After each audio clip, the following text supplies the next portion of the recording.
बुढ़ापे में यदि दुख नहीं चाहते हो तो ये दो बातें कभी मत भूलना। मित्रों, आज मैं जो आपको सुनाने जा रहा हूं वो एक सच्चाई है जिससे हम सबका साक्षात्कार होगा।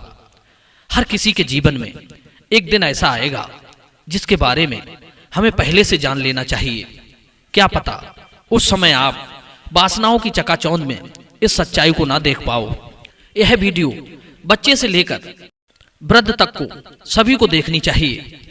ये तो आपको पता ही है कि बुढ़ापा सबसे कठिन और आखिरी अवस्था है जिसमें आने के बाद सबसे अधिक जरूरत होती है अपनों के सहारे की। यदि उस समय अपने ही दूर हो जाएं, तब तो उससे ज्यादा अभागा इस दुनिया में और कोई नहीं होगा।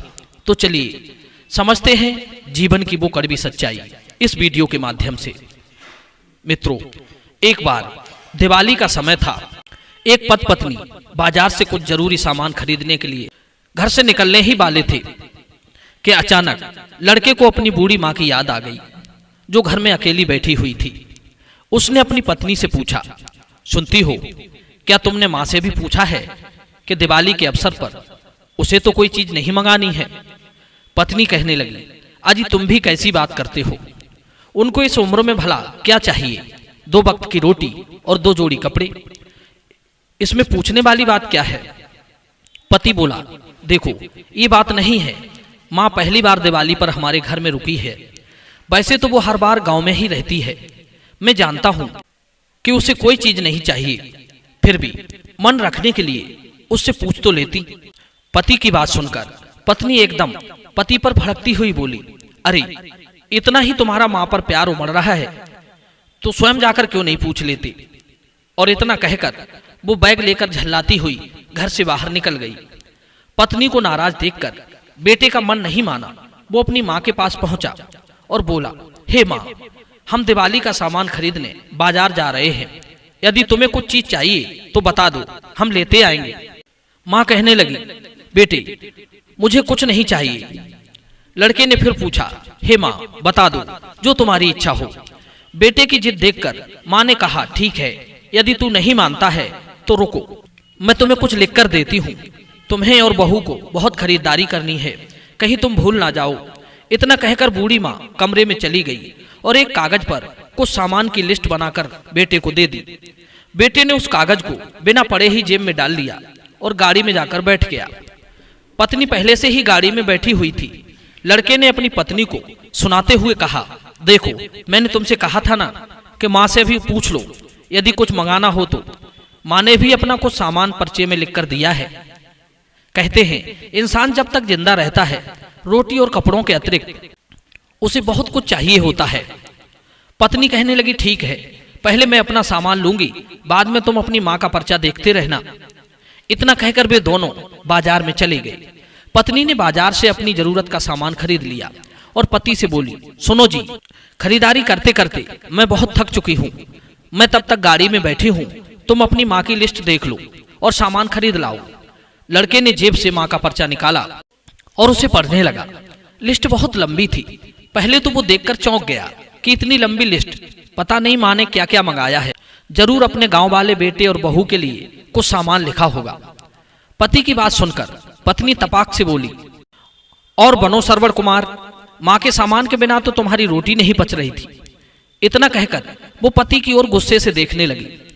इधर पति ने जब माँ का दिया हुआ पर्चा पढ़ा तो पढ़ते पढ़ते उसके हाथ कांपने लगे, उसकी आंखें भर आईं, उसका पूरा शरीर कांप रहा था। पति की ऐसी हालत देखकर पत्नी घबरा गई, पूछने लगी, क्या हुआ? ऐसा क्या मांग लिया तुम्हारी माँ ने? इतना कहकर पत्नी ने पति के हाथों से वो पर्चा छीन लिया और स्वयं पढ़ने लगी। पत्नी भी उस पर्चे को पढ़कर हैरान थी। इतने बड़े पर्चे में सामान की जगह माँ का भाव लिखा हुआ था।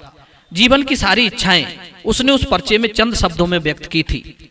उसने लिखा था, बेटा मुझे दिवाली पर तो क्या, किसी भी अवसर पर कुछ नहीं चाहिए, फिर भी तुम जिद कर रहे हो तो मेरे लिए बाजार से यदि किसी दुकान पर मिल जाए तो फुर्सत के कुछ पल मेरे लिए लेते आना, क्योंकि ढलती सांझ की तरह मेरे भी जीवन की सांझ हो रही है। मुझे इन गहराते अंधियारों से डर लगने लगा है। पल पल अपनी तरफ बढ़ रही मौत को देखकर डर लगता है। मैं ये जानती हूँ कि मृत्यु परम सत्य है उसे टाला नहीं जा सकता। इस कमजोर वृद्ध शरीर के साथ अकेले रहने से बहुत घबराहट होती है। पता नहीं कब ये दिया बुझ जाए। जब तक तुम्हारे पास हूँ कुछ पल मेरे पास भी बैठ जाया करो। थोड़ी देर के लिए ही सही मेरे बुढ़ापे का अकेलापन बांट लिया करो। तेरे पास रहने पर बिना दिया जलाए ही मेरे जीवन की सांझ रोशन हो जाएगी। कितने सालों से मैंने तेरा स्पर्श नहीं किया है। एक बार मेरी गोद में सर रखकर लेट जाना। मैं ममता भरी हथेली से तेरे सर को सहलाऊंगी। अपनों को अपने करीब पाकर मैं मौत से भी हंसकर मिलूंगी। क्या पता अगली दिवाली तक रहूं या ना रहूं। मित्रों, मां के भावों की अंतिम लाइन पढ़ते पढ़ते पत्नी भी फपक फपक कर रोने लगी। मित्रों, माता पिता जब बूढ़े हो जाते हैं तो हम लोग अपने घर में उन्हें बूढ़े और बुढ़िया की श्रेणी में रखते हैं। जिस वक्त उन्हें हमारे सहारे की सबसे बड़ी जरूरत होती है उस समय ही हम उन्हें अकेला छोड़ देते हैं। एक तो बढ़ती उम्र और छीड़ होती सारी शक्तियां, कमजोर आंखें और शिथिल हाथ पैर, ऊपर से अपनों की दूरियां उन्हें और कमजोर बना देती हैं। ऐसे में वे जाएं तो कहां जाएं। दुख दर्द की बातें सुनाएं तो किसे सुनाएं। जीवन में बड़े बड़े दुख देखे, तूफानों से भिड़ गए, फिर भी अपने को कमजोर नहीं पड़ने दिया। आज जब उनके अपनों ने उन्हें अकेला छोड़ दिया तो वे टूट कर बिखर गए। सारी आशाएं टूट गईं। ये वृद्ध लोग हमारे जीवन के कल्प तरु हैं। उनका यथोचित सम्मान और देखभाल करना चाहिए।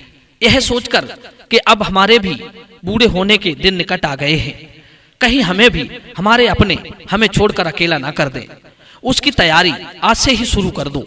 क्योंकि मित्रों, हमारे अच्छे बुरे कर्म देर सवेर हमारे पास लौटकर जरूर आते हैं। जैसा हम बोते हैं वैसा ही हमें काटने को मिलता है। यदि कोई पत्नी अपने पति की बूढ़ी माँ को फूटी आंख भी नहीं देख सकती, उस माँ से उस बेटे को दूर करती है, तो याद रखना वो दिन दूर नहीं जब तुम्हारे बेटे की बहू तुमसे तुम्हारा बेटा छीनकर दूर ले जाएगी। ये बूढ़े लोग कहीं से बनकर नहीं आते, हम ही तुम उम्र के साथ बुढ़ापे की उस दयनीय अवस्था को पहुंचते हैं। माना कि दुनिया मतलब की है, पर इतने मतलबी तो मत बनो कि जिस जीवन को जो देने वाले हैं, जिन खुशियों को देखने के लिए उन्होंने अपनी खुशियों की बलि चढ़ा दी, आप उनको ही बुढ़ापा रूपी अथाह दुख सागर में छटपटाने के लिए छोड़ जाओ। मित्रों, याद रखना कर्म का फल भोगना ही पड़ता है। ऊपर को उछाला गया कीचड़ लौटकर आपके ऊपर ही गिरेगा। वृद्ध माता पिता हमारे ऊपर वाले हैं, जिनको मस्तक पर बिठाने की बजाय हम पैरों से कुचलते हैं। दुर्भाग्य है उस संतान का, वो दोबारा कभी मनुष्य की संतान नहीं बनेगा, क्योंकि वो अपने दायित्वों को मनुष्य बनकर नहीं निभा पाया। माना कि तुम मजबूर होंगे, पर माता पिता के दुख से बड़ी मजबूरी तुम्हारी नहीं हो सकती। मित्रों, यदि इस वीडियो से आपने कुछ सीखा हो तो इस वीडियो पर मनन करना और दूसरे लोगों को शेयर करना। चलिए मिलते हैं अगली वीडियो में नई ज्ञान चर्चा के साथ। आप सभी का बहुत बहुत धन्यवाद। जय श्री कृष्ण।